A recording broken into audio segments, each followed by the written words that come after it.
오늘 성경 말씀을 같이 먼저 읽겠습니다. 여호수아 6장입니다.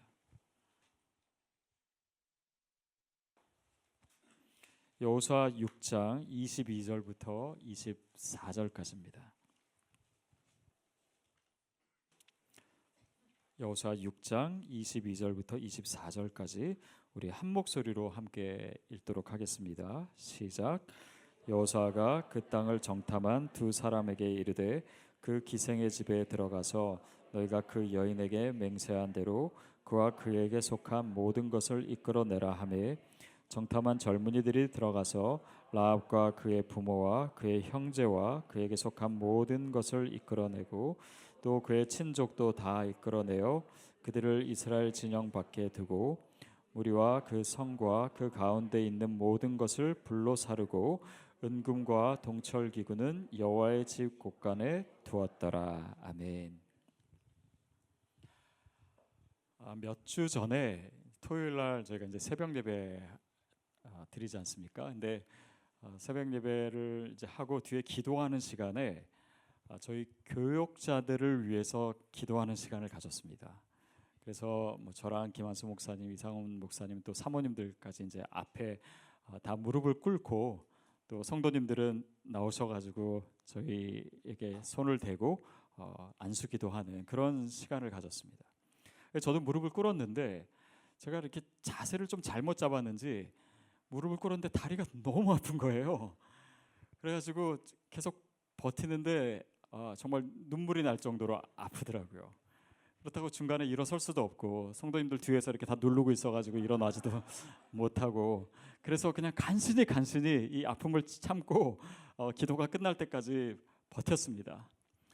그리고 나서 이제 제가 마이크를 들고 있었는데 이렇게 일어나면서 이제 다음 기도를 제가 인도를 했어요. 그래서 이제 다음 기도를 하는 동안 다른 목사님과 사모님들은 계속 무릎 꿇고 있었습니다. 그리고 이제 예배가 마쳤는데 이상훈 목사님 오늘 이제 한국 가셨는데 일어나시더니 목사님 어떻게 혼자 일어날 수가 있냐고 나도 다리가 너무 아팠는데 혼자만 일어났다고 막 그렇게 농담으로 이제 하시면서 다음에 이제 본인이 기도 인도를 할 때는 저만을 위해서 20분을 무릎 꿇겨 놓고 기도를 하겠다고 그렇게 해서 이제 웃었던 적이 있습니다. 사실은 제가 그냥 일어나면서 우리 다 같이 일어나겠습니다 하면 되는데 그걸 생각을 못 한 거예요. 제가 무슨 얘기를 하려고 하냐면요, 이 구원에 대한 이야기입니다. 이 구원이 내가 정말 죄 가운데 있다가 그리스도를 알게 되고 내가 구원을 받았어요. 내가 살게 되었습니다. 새 생명을 나에게 주셨어요.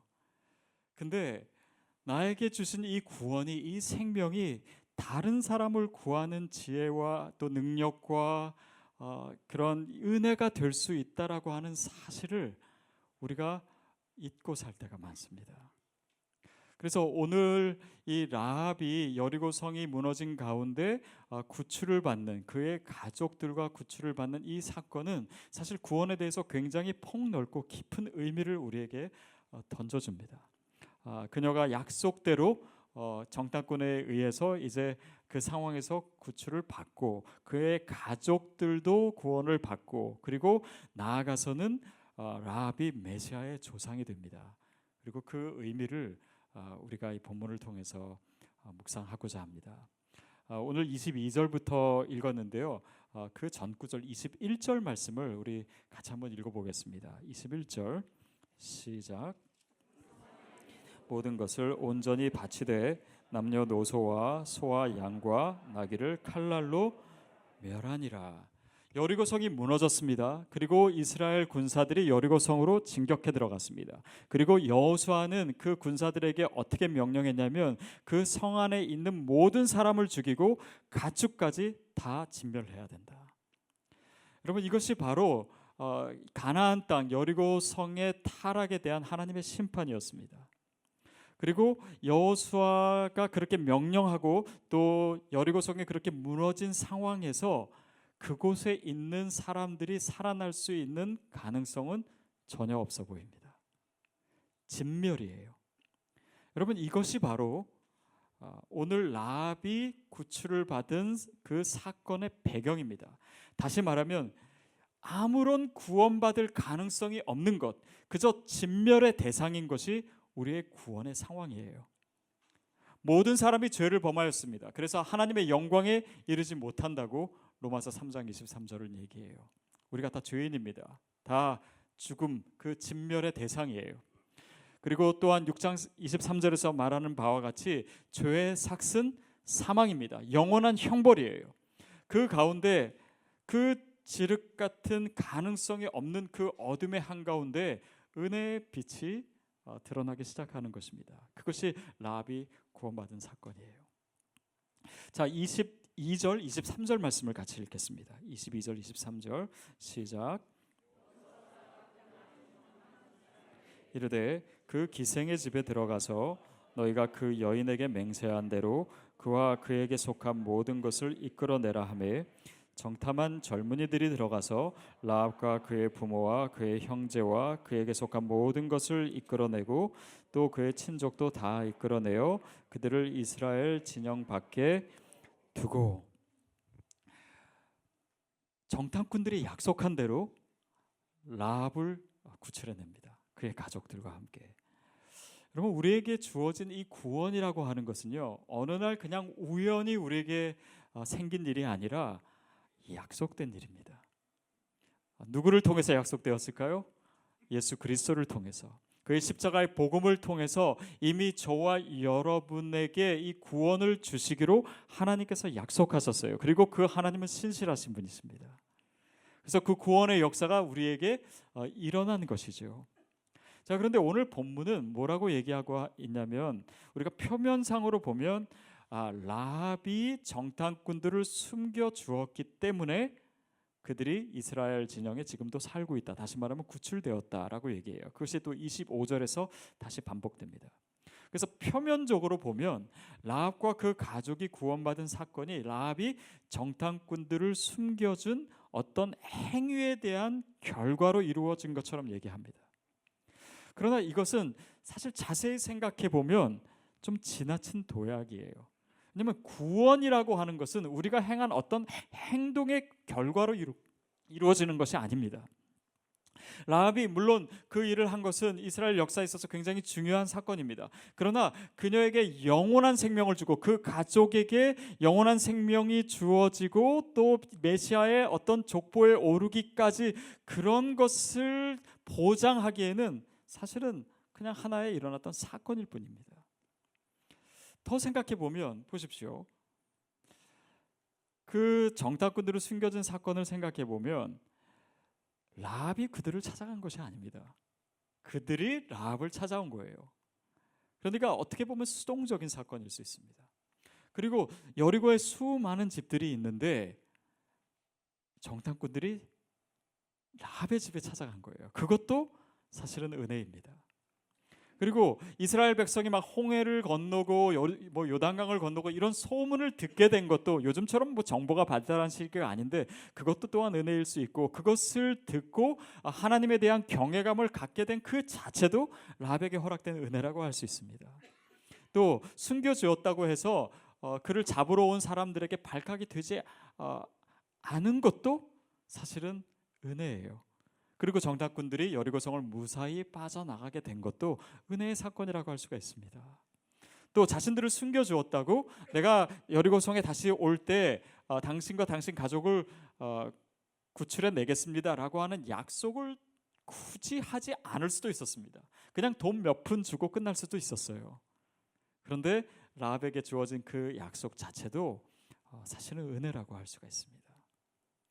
그러니까 이 구원이라고 하는 것, 또 은혜라고 하는 것은 사실은 내가 한 어떤 결과로 이루어지는 것이 아니에요. 저와 여러분이 받은 구원도 마찬가지입니다. 그렇죠. 우리가 남들보다 좀 뭔가를 더 잘했기 때문에 그거에 대한 보상을 주장할 수 있는 그런 것이 아니에요. 우리에게 그냥 일방적으로 주어진 것입니다. 내가 남보다 더 뛰어나기 때문에 구원받은 거 아닙니다. 그냥 하나님이 나를 선택하셨어요. 나를 부르셨어요. 그것이 은혜입니다. 그래서 이 은혜라고 하는 것은요, 사실 우리가 이해가 잘 안 가야 되는 것입니다. 그렇죠. 이해한다라고 하면 그것을 인과응보적으로 생각하고 어떤 인과관계로 생각하고 어떤 내가 뭔가를 했기 때문에 그 결과로 지워지는 그런 논리로 생각한다면 사실은 이 은혜가 전혀 감격스럽지 않습니다.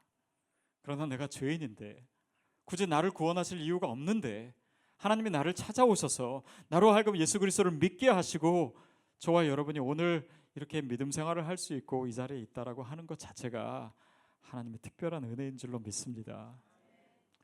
그래서 내가 축복받은 거 있으면요, 그게 이해가 안 돼야 돼요. 그냥 감격할 뿐입니다. 하나님이 어떻게 나를 이렇게 귀하게 여기셨나, 하나님이 나에게 왜 이런 은혜를 베푸셨나, 그리고 그 감격으로 살아가는 것이 바로 크리스찬의 삶인 줄로 믿습니다. 그리고 그 감격이 여러분에게 늘 넘치기를 축복합니다. 그래서 이 의미를 우리가 조금 더 깊이 생각해 볼 필요가 있습니다. 왜냐하면 구원이라고 하는 것은 그냥 선물이에요. 에베소서 2장 8절 9절에서 얘기하듯이 너희가 그 은혜로 인하여, 우리의 행위가 아니라 그 은혜로 인하여 구원을 받았나니 이것이 너희에게서 난 것이 아니요 하나님의 선물이라. 그냥 하나님이 선물을 안겨주신 거예요. 우리는 받았을 뿐입니다. 우리의 믿음이 대단해서 받은 거 아니에요. 그 믿음이라고 하는 것은 그냥 그 선물을 받은 것 그 자체일 뿐이에요. 행위에서 난 것이 아니니 이는 누구든지 자랑치 못하게 하려 함이니라. 우리 구원에 대해서 우리의 자격이나 뭔가 우리의 것을 주장할 만한 아무 근거가 없어요. 구원은 우리에게서 근거를 찾지 않습니다. 오직 우리를 위해서 하나님이 어떤 일을 행하셨는가, 거기에만 근거가 있는 거예요. 그래서 우리가 구원에 대해서 확신을 갖는 것도 사실은 전혀 어려운 것이 아닙니다. 나에게서 근거를 찾을 게 아무것도 없어요. 내가 뭔가를 해야지만 구원 얻는 것이 아닙니다. 그냥 하나님이 나를 찾아오셨고 나는 그 선물을 받은 것뿐이에요. 그것이 바로 라합이 받은 구원입니다. 그래서 그 의미를 우리가 몇 가지로 생각해 볼 수 있어요. 첫 번째는 전적인 은혜입니다. 전적인 은혜예요. 라합은 사실 성경에서 계속 라합에 대해서 얘기할 때 창녀였다. 오늘 뭐 개역 성경에는 기생이라고 했지만 이 기생이라고 하는 것도 사실은 약간은 미화시켜서 얘기한 거지, 히브리 원어에는 그냥 창녀입니다. 그리고 당시의 창녀는요, 이 가나안 땅에서는 이 우상 숭배와 아주 긴밀하게 연결이 되어 있습니다. 그러니까 어떻게 보면 그 명칭이라고 하는 그것이 이 죄의 좀 극대화된 그런 이 상황을 얘기하고 있는 거예요. 근데 이 라합이 기생이고 창녀인데 구원을 받았다라고 하는 것은 뭐냐면 예수님께서 오셔서 정말 세리와 죄인과 또 구원받을 수 없는 우리들을 구원하신다라고 하는 것의 하나의 예표가 될 수 있는 것이에요. 그렇기 때문에 저와 여러분이 하나님의 은혜의 대상입니다. 우리가 누구이든, 우리가 어떤 죄를 과거에 저질렀던, 우리가 어떤 지금 감정 상태로 있던, 또 내 자신을 내가 스스로 용서하든 용서하지 않든 그런 것 모든 것과 상관없이 하나님은 저와 여러분을 사랑하세요. 그것이 우리가 가지고 있는 믿음입니다. 혹시 다른 사람은 하나님이 사랑하시고 또 구원하실지 몰라도 나는 별로 사랑하시지 않을 거야 라고 생각하시는 분이 혹시라도 계시다면 바로 그분을 위해서 예수 그리스도께서 십자가에 달려 죽으신 거예요. 성경이 그것을 계속해서 증거하고 있습니다. 성경이 창세기로부터 시작하지요. 근데 이 창세기에서 가장 많은 분량을 주어서 다룬 사람이 누굽니까? 아브라함이 아니에요. 요셉이 아닙니다. 야곱이에요. 그러니까 믿음의 조상인 아브라함보다도, 또 정말 이스라엘 백성을 구원하기 위해서 큰 일을 행한 그런 요셉보다도 사기꾼이었고 남 속이는 것을 일삼아 살아온 야곱의 이야기를 가장 많이 다루고 있어요. 성경의 가장 중요한 주제이기 때문에 그것이 바로 은혜예요. 우리가 이스라엘의 가장 뛰어난 왕이요 또 하나님의 마음에 합한 사람으로 알고 있는 다윗을 보십시오. 그는 가늠한 사람이요 심지어는 살인자입니다. 근데 그 사람을 하나님께서 사용하셨어요. 신약에 와서도 예수님을 배반하고 예수님 그렇게 열심히 따라다니다가 정말 예수님 뒤통수 치고 나 그런 사람 모른다라고 맹세한 베드로를 하나님께서는 초대교회의 가장 위대한 지도자로 세우셨습니다. 그게 성경의 의미예요. 그것이 우리를 향한 은혜입니다. 그래서 그냥 나는 부족한데, 나는 정말 돈밖에 모르고 살아왔는데, 나는 정말 하나님 앞에서 늘 게으르고 내가 하나님을 대적하는 사람이었는데, 나는 음탕한 사람이었는데, 나는 주님을 전혀 몰랐던 사람인데, 그 사람을 하나님께서 사랑하시고 구원하시고 이 구원의 놀라운 역사에 초대하셨다라고 하는 것이 오늘 저와 여러분의 개인적인 이야기가 되어야 됩니다.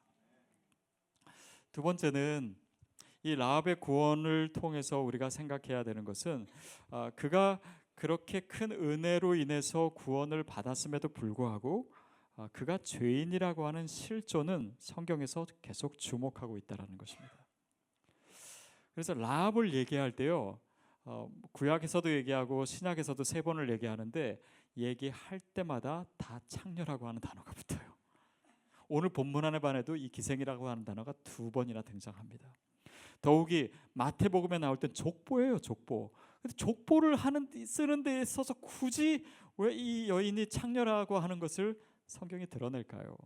또 히브리서도 그렇고 또 야고보에서도 라합을 언급할 때마다 이 창녀라고 하는 단어가 등장합니다. 왜냐하면 그것은 바로 그녀가 죄인이었고 구원받을 만한 아무 자격이 없었다라고 하는 그 은혜를 부각시키기 위한 것입니다. 다시 말하면 우리가 은혜의 자리에 있고 지금 주님이 허락하신 그런 구원의 기쁨을 누리고 있는 그때에도 여전히 우리가 죄인인 실존을 기억해야 됩니다. 왜냐하면 그래야지만 우리가 이 은혜를 계속해서 이어갈 수 있어요. 우리가 늘 감격할 수 있어요. 그것이 바로 하나님께서 이스라엘 백성이 요단강을 건너자마자 유월절을 지키라고 명하신 이유입니다. 너희들이 애굽에서 노예였다라고 하는 것을 기억해라. 그래야지 하나님께서 그들을 애굽에서 건져내시고 홍해를 갈라서 건너게 하시고 광야에서 만나와 메추라기를 먹이시고 그리고 지금 약속의 땅에 와 있는 그 사실에 대해서 늘 감격할 수 있는 거예요. 내가 은혜의 사람이지. 하나님의 그 구원의 손길을 베푸시지 않았다면 나는 여전히 애굽에서 노예로 있겠지라고 하는 것을 이 유월절 기쁜 행사에 참여하면서 기억하는 거예요. 감격하는 것입니다. 그것이 바로 우리가 매주 성찬에 참여하는 이유이기도 해요. 예수 그리스도가 나를 위해서 죽으셨다. 나는 그리스도의 은혜가 아니면 정말 죽고 영원한 형벌에 처할 수밖에 없는 그런 존재인데 주님께서 나를 사랑하셔서 구원하셨구나. 이것을 날마다 기억하는 거예요. 그리고 이 감격을 가지고 세상으로 나아가는 것입니다. 그래서 이 죄의 실체, 그 죄의 실존을 기억하는 것이 은혜 가운데 사는 사람에게 너무나 중요한 것이 된다는 것입니다. 세 번째로 오늘 본문을 통해서 우리가 알 수 있는 것은 라합이 구원을 받아요. 근데 자신만 구원받는 게 아닙니다. 그녀가 그의 가족까지 이제 그녀를 통해서 이제 구원을 받게 되는 것이고, 그리고 라합은 결국은 메시아의 조상이 됩니다. 그것의 의미가 무엇일까요? 그것은 은혜라고 하는 것은요, 개인적인 것이 아닙니다. 늘 공동체적이에요.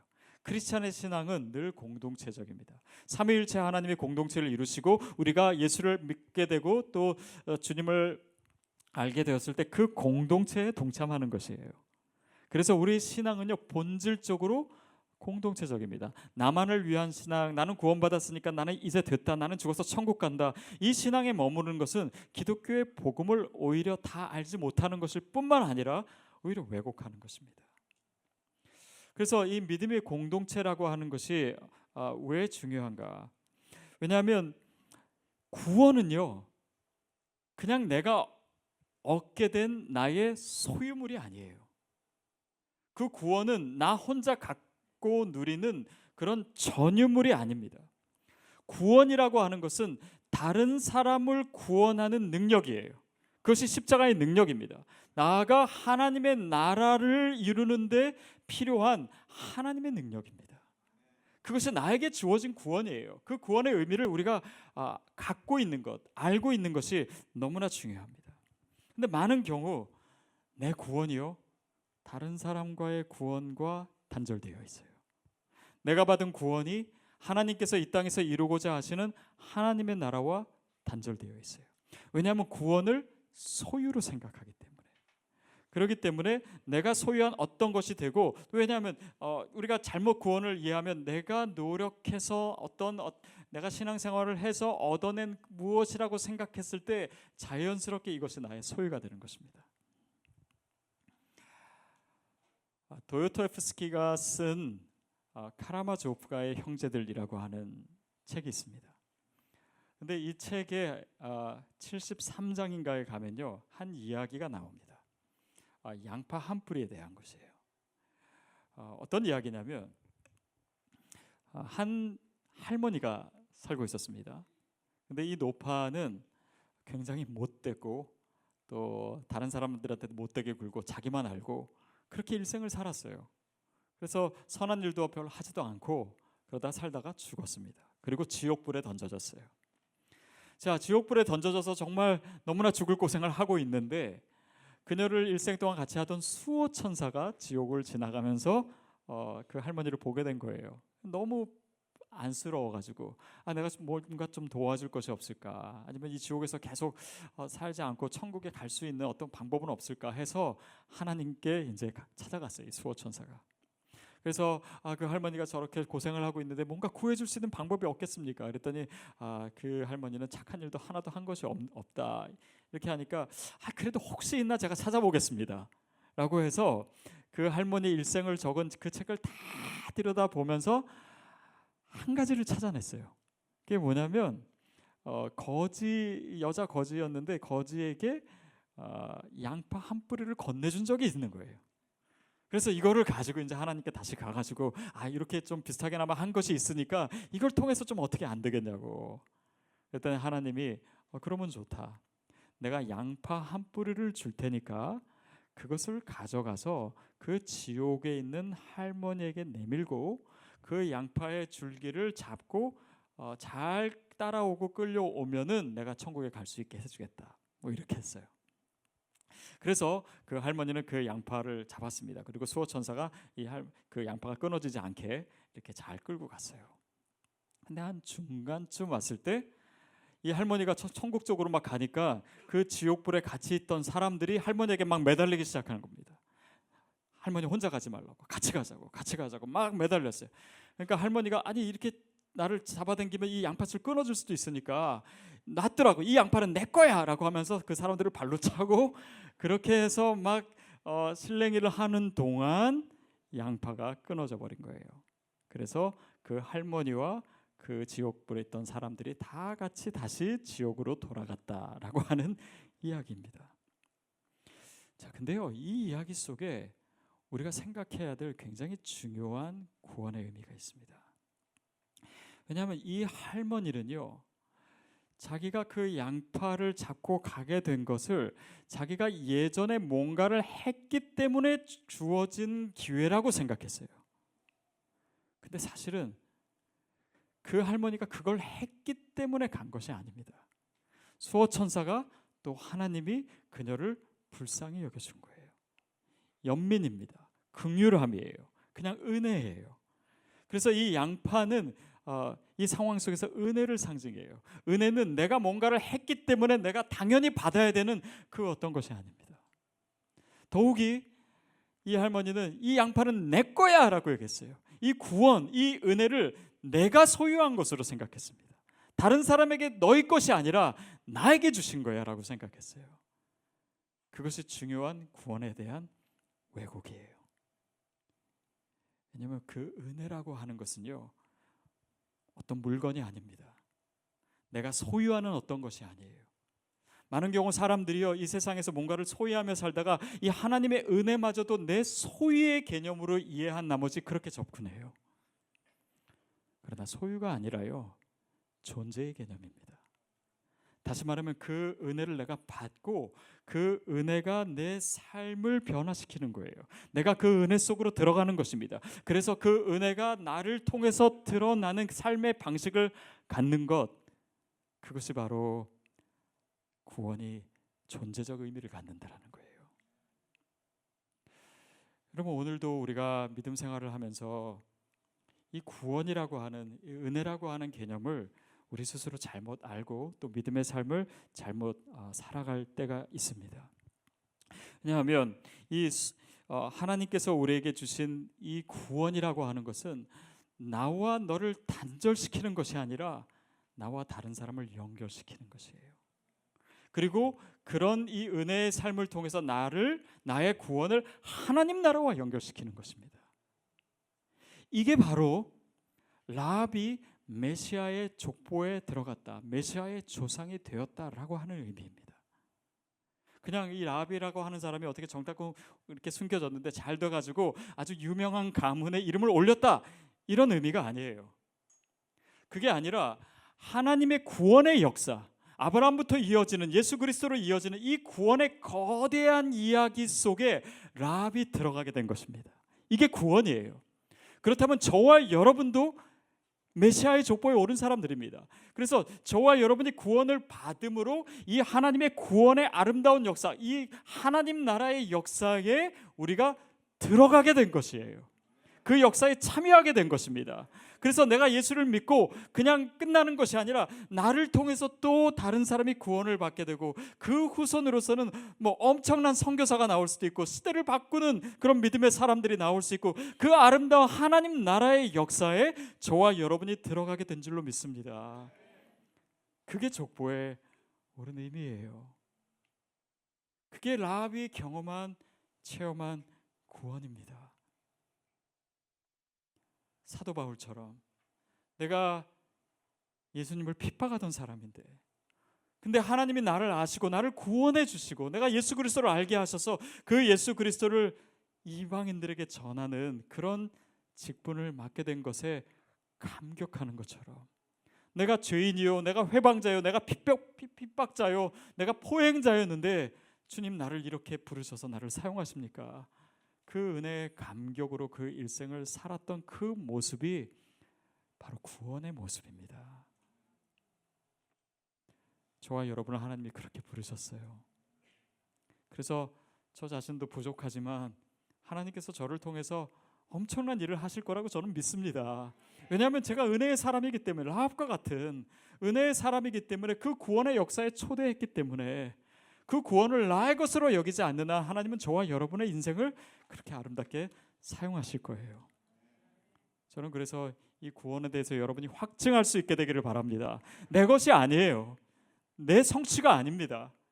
그러니까 뭔가 내가 해야지만 더 확신을 가질 수 있고, 내가 뭔가를 더 체험해야지만은 내가 예수 믿는 사람이라고 하는 정체성을 가질 수 있는 것이 아니라, 그 어떤 근거도 나에게서 찾지 아니하고 하나님께서 나를 위해서 행하신 일에서 찾기에 저와 여러분의 구원은 안전합니다.